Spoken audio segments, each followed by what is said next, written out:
दोस्तों आजकल अपना सेक्स बदलवाना यानी पुरुष से महिला बनना या महिला से पुरुष बनना काफी आम बात हो गई है। आप आए दिन अखबार या न्यूज चैनल्स पर ऐसी खबरें जरूर देखते होंगे जिसमें किसी पुरुष या महिला के लिंग परिवर्तन करवाने की बातें कही जाती है। हालांकि पहले के समय में इन चीजों को समाज में कुदृष्टि से देखा जाता था, लेकिन अब बदलते वक्त के साथ ये चीजें भी आसान हो गई है और अब समाज और लोग इन चीजों को समझने लगे हैं। लेकिन ये सेक्स चेंज सर्जरी बोलने में जितना आसान लग रहा है असल में उतना होता नहीं है। इससे करवाने वाले को बड़ी ही दिक्कतों और परेशानियों के साथ गुजरना पड़ता है। तो आज के इस वीडियो में हम ये बताने वाले हैं कि आखिर सेक्स चेंज सर्जरी कैसे की जाती है। तो चलिए फिर शुरू करते हैं आज की इस अमेजिंग वीडियो को बिना किसी देरी के। दोस्तों विदेशों में ही नहीं बल्कि हमारे देश में भी लिंग परिवर्तन करवाना अब आम बात हो चुकी है। भले ही समाज आज भी पूरी तरह इसके समर्थन में नहीं आया है, पर पहले के मुकाबले लोग इन चीजों को अब समझने लगे हैं। आज सेलिब्रिटी या बड़े लोग ही नहीं बल्कि आम आदमी भी सेक्स चेंज करवा रहे हैं। आपको बता दें कि इस ट्रीटमेंट को हर कोई नहीं करवाते हैं, बल्कि इस सर्जरी को वो लोग करवाते हैं जिन्हें आइडेंटिटी डिसऑर्डर या जेंडर डिस्फोरिया होता है। अब आप सोच रहे होंगे कि आखिर ये जेंडर डिस्फोरिया क्या होता है। आइडेंटिटी डिसऑर्डर या जेंडर डिस्फोरिया एक प्रकार की शारीरिक विसंगति है जिसमें एक लड़का लड़की की तरह और एक लड़की लड़के की तरह व्यवहार करती है। दोनों ही अपोजिट लिंग के अनुसार अपनी जिंदगी जीना चाहते हैं, या यूं कहें कि दोनों ही अपोजिट सेक्स में खुद को ज्यादा सहज महसूस करते हैं। या अगर सीधे शब्दों में समझने की कोशिश करें तो इंसान में जेंडर और सेक्स दोनों अलग चीजें होती है। सेक्स वो है जिसके साथ वो पैदा होता है और जेंडर वो पहचान है जो समाज उसे देता है। अगर कोई इंसान जिन प्राकृतिक अंगों के साथ पैदा हुआ है उन्हीं के अनुरूप महसूस नहीं करता है तो उसे आइडेंटिटी डिसऑर्डर कहते हैं। ऐसे में वो लोग उस सेक्स के साथ कंफर्टेबल फील नहीं होते जिसमें वो पैदा होते हैं और फिर ऑपरेशन करवाकर अपना लिंग परिवर्तन करवाते हैं। दोस्तों आइडेंटिटी डिसऑर्डर या जेंडर डिस्फोरिया के लक्षण कुछ लोगों में तो बचपन से ही दिखना शुरू हो जाते हैं, लेकिन ज्यादातर रिपोर्ट में ये सामने आया है कि 10 से 12 साल के बच्चे में ये लक्षण आसानी से दिखाई देने लगते हैं। अगर कोई बच्चा आइडेंटिटी डिसऑर्डर या जेंडर डिस्फोरिया से ग्रसित है तो वो अपने विपरीत लिंग के समान व्यवहार करने लग जाता है। जैसे कि अगर कोई पुरुष जेंडर डिस्फोरिया से ग्रसित है तो वो महिलाओं की तरह कपड़े पहनना, मेकअप करना जैसी चीजें करने लग जाता है। दोस्तों भले ही हमारे देश में सेक्स चेंज सर्जरी काफी बाद में आई है, पर दुनिया में इसकी शुरुआत 1930 में ही हो गई थी, जब पहली बार जर्मनी के एक शख्स ने सेक्स रीअसाइनमेंट सर्जरी करवाई थी। दोस्तों अगर बात करें सेक्स चेंज सर्जरी की एज की तो इस सर्जरी के लिए कम से कम 20 साल की उम्र तय की गई है। अगर कोई 20 साल से कम उम्र में इस सर्जरी को करवाना चाहते हैं तो इसके लिए उन्हें माता पिता की सहमति लेना जरूरी होता है। दोस्तों सेक्स चेंज की बात करें तो एक रिपोर्ट में सामने आया है कि महिला से पुरुष बनने की तुलना में पुरुष से महिला बनने के केस ज्यादा सामने आ रहे हैं। हाल ही में हमारे देश में जारी हुई एक रिपोर्ट में सामने आया था कि अकेले मुंबई में ही महिलाओं की तुलना में 3 गुना अधिक पुरुष अपना लिंग परिवर्तन करवा रहे हैं। आरटीआई जवाब के तहत मिली एक जानकारी के अनुसार बीएमसी के द्वारा संचालित एक अस्पताल में कुल 28 सेक्स चेंज सर्जरी की गई थी, जिनमें से 21 सर्जरी पुरुष से महिला बनने के लिए की गई थी, जबकि 7 सर्जरी महिला से पुरुष बनने के लिए हुई थी। यानी कि स्पष्ट है कि लिंग परिवर्तन करके स्त्री बनने वाले मरीजों की संख्या पुरुष बनने के लिए सर्जरी करवाने वालों से 3 गुना ज्यादा है। लेकिन दोस्तों इस सर्जरी को करवाने से पहले कम से कम एक साइकेट्रिस्ट और डॉक्टर की मंजूरी अनिवार्य होती है। चलिए दोस्तों अब करते हैं ये बात कि आखिर सेक्स चेंज सर्जरी की कैसे जाती है। अगर हम बात करें किसी पुरुष की सेक्स चेंज सर्जरी की तो दोस्तों इस सर्जरी की कुछ शर्तें होती हैं जिस पर इसे करवाने वाले को खरा उतरना होता है। सेक्स चेंज सर्जरी में सबसे पहले 2 मनोवैज्ञानिक टेस्ट से गुजरना होता है, जिसमें मनोवैज्ञानिक इस चीज का प्रमाण देते हैं कि क्या वो व्यक्ति मानसिक तौर पर सेक्स चेंज करवाने के लायक है भी या नहीं।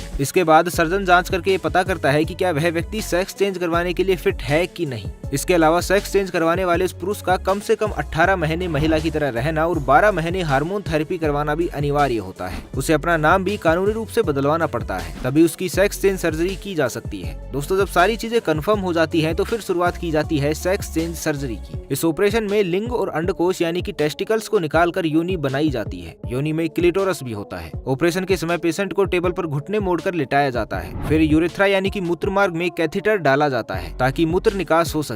इसके बाद सर्जन अंडकोश की थैली में चीरा लगाकर त्वचा के फ्लैप को पीछे खींचते हैं और फिर अंडकोश को निकाल देते हैं। इसके बाद लिंग की अनुभूति देने वाले डोर्सल नर्व बंडल, लिंग के हेड और मूत्र मार्ग को लिंग के मुख्य सेप्ट कॉर्पस कैवन ओसम से अलग कर दिया जाता है। फिर पेशेंट के पैर को उठाकर लिंग को जहां तक संभव हो पब्लिक बोन तक काट दिया जाता है। इस चीरे के बाद सिर्फ मूत्र मार्ग ही बचता है। ये चीरा काफी छोटा होता है, जिसे बाद में योनि में उस जगह शिफ्ट कर दिया जाता है जहाँ किसी महिला का मूत्र मार्ग होता है। इसके बाद लिंग और उसके आगे की त्वचा से बनी चमड़ी से फिर वेजाइनल कैनाल बनाई जाती है जिसे नियोमीटस भी कहते हैं। दोस्तों फिर मूत्र मार्ग के बचे हुए हिस्से को बांध दिया जाता है ताकि वेजाइनल कैनाल चौड़ी हो सके और वो महिला सेक्स कर सके। इसके बाद जन्नांग में उन जगहों पर भी चीरे लगाए जाते हैं जहाँ महिलाओं का क्लिटोरस और मूत्र मार्ग होता है। क्लिटोरस लिंग के हेड से बनाया जाता है जिसे बाद में जन्नांग से जोड़ दिया जाता है। इसके बाद सर्जन अंडकोश की थैली में और नीचे गुदा तक चीरा लगाकर अंडकोश की मुख्य नस को काट देते हैं। फिर नई योनि की जगह बनाने के लिए गुदा और प्रोस्टेट के बीच में जगह बनाई जाती है। योनि के बाहरी और भीतरी अंग लेबिया मिनोरा और लेबिया मेजोरा बनाने के लिए भी मूत्र मार्ग की त्वचा का ही इस्तेमाल किया जाता है। आखिर में सर्जन कटे हुए अंडकोश की थैली को इस तरह सील कर हाल ही में बनाई गई योनि से इस तरह से जोड़ देते हैं कि वो पूरी तरह से एक योनि बन जाती है और इस सर्जरी के बाद पेशेंट एक अच्छी सेक्स लाइफ जी पाते हैं। हालांकि दोस्तों ये सर्जरी काफी सोच समझ कर करवानी चाहिए क्योंकि एक बार अगर कोई पुरुष महिला बन जाता है तो फिर वापस से वो पुरुष नहीं बन सकता है। इसलिए मरीज को सेक्स चेंज का फैसला बहुत ही सोच समझ कर करना चाहिए। इस ऑपरेशन के बाद संक्रमण का खतरा भी काफी ज्यादा रहता है और प्राइवेट पार्ट से संक्रमण शरीर में फैलने का डर भी रहता है। इसलिए सर्जरी करवाने वाले को काफी सोच समझ करके ही ये कदम उठाने चाहिए। अगर बात करें सेक्स चेंज सर्जरी के खर्चे की तो उसमें करीब 8 से लेकर 10 लाख रुपए तक का खर्चा आता है। लेकिन इतने खर्चे और संक्रमण के डर के बावजूद भी लोग इस सर्जरी को करवाने से पीछे नहीं हटते हैं। अभी हाल ही में गुजरात में भी लिंग परिवर्तन करवाने के कई मामले सामने आए हैं। यहाँ दोहरे व्यक्तित्व वाले ऐसे 20 लोग सामने आए हैं जो सर्जरी के जरिए अपना सेक्स बदलकर आदमी से औरत बनने जा रहे हैं। इनमें से कई लोग सर्जरी के अलग अलग स्टेज पर भी पहुंच चुके हैं। हालांकि जेंडर चेंज सर्जरी करवाने वाले कई लोग अपनी नई पहचान छुपाने की खातिर गाँव मोहल्लों में पूर्व की भांति ही रहते हैं। पर अच्छी बात यह है कि समाज भी अब उन्हें सहजता से स्वीकार कर रहा है। एक रिपोर्ट के मुताबिक साल 2020-21 में सिर्फ अहमदाबाद में ही ऐसी सर्जरी का आंकड़ा 1000 तक पहुंच गया है। तो अब आप अनुमान लगा सकते हैं कि आखिर जेंडर चेंज सर्जरी का ट्रेंड कितना बढ़ता जा रहा है। इसके अलावा केरल में भी सेक्स रीअसाइनमेंट सर्जरी करवाने वालों की संख्या लगातार बढ़ रही है। कई लोग सेक्स चेंज करवाकर महिला से पुरुष और पुरुष से महिला बन रहे हैं। सामाजिक न्याय विभाग के आंकड़ों के अनुसार इस तरह की सर्जरी की संख्या पिछले कुछ वर्षों में बहुत ही तेजी से बढ़ रही है। साल 2018-19 में 11 ट्रांस महिलाओं सहित 19 ट्रांसजेंडर लोगों ने अपनी जेंडर चेंज सर्जरी करवाई थी। वहीं साल 2021-22 में अब तक 41 ट्रांस महिलाओं सहित 83 लोग जेंडर चेंज सर्जरी करवा चुके हैं। साथ ही आपको बता दें कि सर्जरी करवाने के बाद केरल का एक विभाग ट्रांस महिलाओं के लिए 2.5 लाख रुपए और ट्रांस पुरुषों के लिए 5 लाख रुपए की आर्थिक सहायता देता है। ट्रांसजेंडर समुदाय के लोगों में महिला से पुरुष बनने वालों की संख्या कम है क्योंकि इसमें सर्जिकल जटिलताएं ज्यादा होती है। इसके अलावा ट्रांसजेंडर पुरुष और महिलाओं के लिए परिवार वालों का और समाज वालों का व्यवहार भी ज्यादा खराब होता है। इसलिए सरकार की ओर से दी जाने वाली आर्थिक मदद उनकी काफी ज्यादा सहायता करती है और ऐसे लोगों की जिंदगी को बेहतर बनाने के लिए ये केरल सरकार का एक बेहतरीन और सराहनीय कदम भी है। और ऐसा बिल्कुल भी नहीं है कि ऐसे लोग ही सर्जरी को करवाते हैं, बल्कि उच्च पदों पर आसीन बड़े बड़े अधिकारी भी अब बेझिझक इस सर्जरी को अपना रहे हैं और खुलकर इसका समर्थन भी कर रहे हैं। अभी हाल ही में मध्य प्रदेश की एक महिला कांस्टेबल को भी जेंडर रीअसाइनमेंट सर्जरी की इजाजत दे दी गई है और मध्य प्रदेश राज्य में ये इस तरह का पहला मामला है। 30 वर्षीय कांस्टेबल ने साल 2019 में सर्जरी के लिए आवेदन किया था और अब उसका ये आवेदन स्वीकार कर लिया गया है। दिल्ली स्थित एम्स में अब उसकी जेंडर चेंज सर्जरी की जाएगी। अनुमति मिलने के बाद वो कांस्टेबल भी काफी खुश है। उनका कहना है कि वो खुद को पुरुष मानती है। उसके कामकाज का तरीका और आदतें भी पुरुषों के जैसी ही है। सेक्स चेंज की अनुमति मिलने से वो खुद को काफी स्वतंत्र महसूस कर रही है। कांस्टेबल का कहना है कि वो ग्रामीण इलाके से बिलोंग करती है। छोटी उम्र से ही गाँव के लोग उसे टॉम बॉय कहकर बुलाते थे, लेकिन घर के लोगों को पुरुषों की तरह बातचीत करने का उसका ये अंदाज पसंद था। लेकिन धीरे धीरे उसे समझ आया कि वो आइडेंटिटी डिसऑर्डर से ग्रसित है और इसके लिए उसे सेक्स चेंज सर्जरी करवाने की जरूरत है। लेकिन जब उसने सेक्स चेंज की चर्चा की तो घर वाले उसके खिलाफ हो गए क्योंकि उसके घर वालों को ये विश्वास ही नहीं था कि लिंग परिवर्तन भी संभव हो सकता है। लेकिन फिर एक सामाजिक संस्था ने उसकी मदद की और अब वो आजादी के साथ अपना जीवन जी सकेगी। तो दोस्तों, क्या आपके आसपास भी कोई ऐसा है जिसने सेक्स चेंज सर्जरी करवाई हो? हमें कमेंट बॉक्स में जरूर बताइएगा। बाकी आज के लिए बस इतना ही। मिलते हैं एक नई वीडियो के साथ। तब तक के लिए खुश रहे, मस्त रहे, हंसते रहे। भगवान करे आप सभी का दिन शुभ हो।